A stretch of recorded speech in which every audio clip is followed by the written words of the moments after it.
Donald ট্রাম্পের পরিকল্পনা ব্যর্থ হওয়ার সঙ্গে সঙ্গে বাড়ছে গাজা বিভক্তির ঝুঁকি। এখনো উপত্যকার ৫৩% ভূমি ইসরায়েলের দখলে। এতে নিজ বাড়িতে ফিরতে পারছেন না ফিলিস্তিনিরা।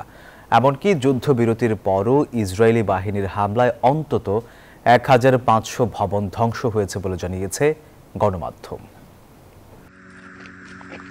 যতদূর চোখ যায় শুধুই ধ্বংসস্তূপ। এ দৃশ্য যুদ্ধবিধ্বস্ত গাজার।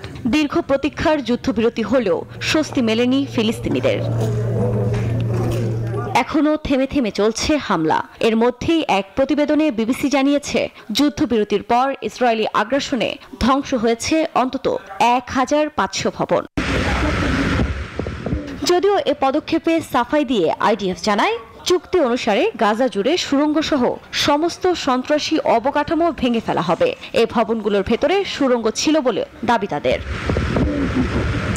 তবে বিশ্লেষকরা বলছেন, ইসরায়েলের একের পর এক বিতর্কিত পদক্ষেপে ট্রাম্পের পরিকল্পনা ব্যর্থ হওয়ার সঙ্গে সঙ্গে বাড়ছে।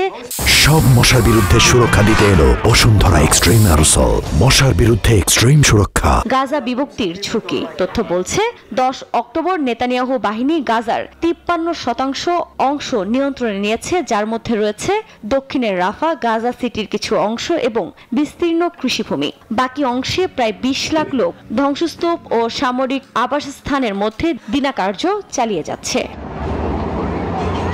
এদিকে যুদ্ধবিরতির পরবর্তী ধাপ এখনো স্তব্ধ অবস্থায় রয়েছে। এ পরিস্থিতিতে গাজা পুনর্গঠনের কাজ ইসরায়েল নিয়ন্ত্রিত ভৌগোলিক অংশ পর্যন্ত সীমাবদ্ধ হয়ে যেতে পারে বলে মনে করছেন বিশ্লেষকরা, যা গাজাকে দীর্ঘমেয়াদে বিভক্ত করে তোলার প্রবণতা বাড়ছে। আফরিন মৌ, নিউজ 24।